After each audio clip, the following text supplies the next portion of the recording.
tayo sa GTA. Yung GTA na PS3. Yung mga hindi pwede pumasok sa bahay. Pwede mong pasukin lahat.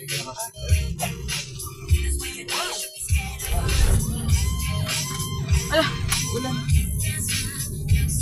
Nabuboto mga kubuka. Ay, sisend ko ba sa inyo yung ano ko? Dadalawang isip po kay kay Lea D. Mamaya ako. Gawa ko ng list. Ay, okay. Ilan kaya sa party list? Dami ko pa naman gusto iboto doon. At isa lang doon natin. Isa o dalawa mga ganun. Yung dalawa, yung akbayan, saka yung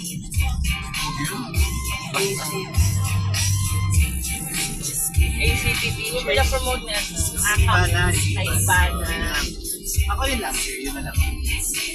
Farmers.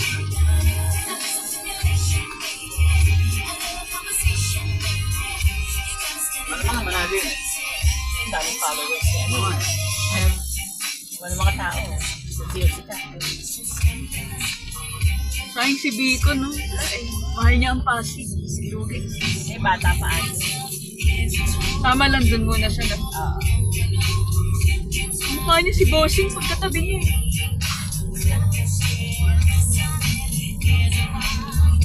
Ano yung parang kapatid niya si, yung dalawang bata. Dadali ka. Oo. Half. Half.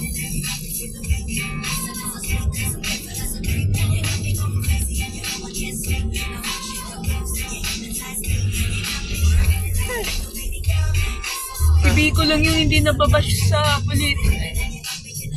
Walang corruption. Love na love siya ng mga... Love na love siya ng mga tao. Pero hindi. Ano yung paligid? Grabe yung mga tao dun, yung mga property. May mga rehistrado talaga sila. May mga sarili silang pwesto dun. Hindi katulad sa Manila. Alat ka Inayos lang. niya. Hmm? Inayos niya. Galing yan. Ganyan din sa Divisoria, sa Manila. Inayos naman. Inayos niya yung pagbenta.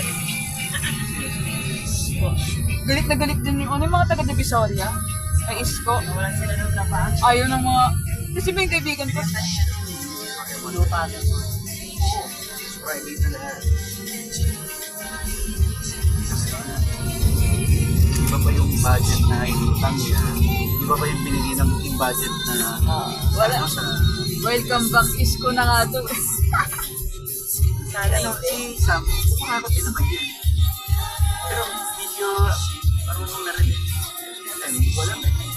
Sa akin, magkakaalaman niya sa familiar eh. Yung familiar ang ano ko eh. pag napababaan niya, ay nako. Stay na siya dyan. Sino? Kung sakaling manalo si Belsosa. Versosa. Kahit makita lang na ano. Kasi ang kabalikinis ng kular ka mga familiar. Ikaw naman yung sabi nung